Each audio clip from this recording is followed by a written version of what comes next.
Монгол дархны өдөр өнөөдөр тохиож байна. За тухайн өдрийг тохиолдуулан Монгол дархан адууны соёл тусгай үзэсгэлэнт нээжээ. Дархчдын төлөөлөл олсон Хасуу брендийг үүсгэн байгуулагч Дархан Баярбаатарын бүтээлүүд дэлгэгдсэн байна.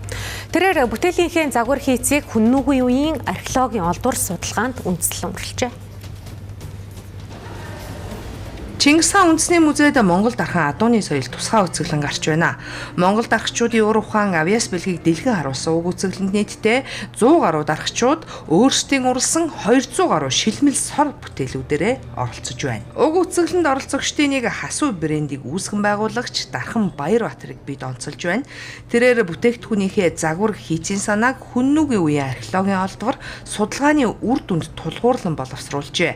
Баярбаатар бүтээлүүдээ хүрлээр урлаж алтан шармал аргаар өнгөлөн боловсруулдаг байна.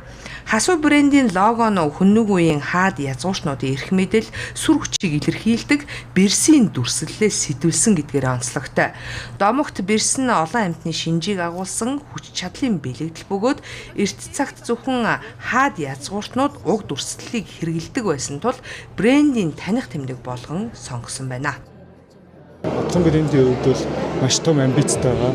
Тэр нь бол бид нар зөвхөн Монголтой гэхгүй дэлхийн түвшинд Монголын бүтээгдэхүүн гарч болдгийг харуулахыг зорьждог хичээж ажиллана гэж бодож байгаа. Тэгээд ер нь бол хүү хамтлаг манайхс дэлхийд талцсан, Монголс дэлхийд талцсан, Монгол бас бүтээгдэхүүн яагаад дэлхийд талж байгаа бэ гэсэн том амбицтай гарч ирж байгаа.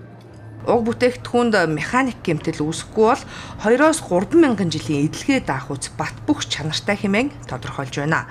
Анхны коллекцоос 100 ширхгийг урлсан бөгөөд үүнээс нэгийг нь Монгол улсын ерөнхийлөгчд гардуулахаар бэлтгэжээ.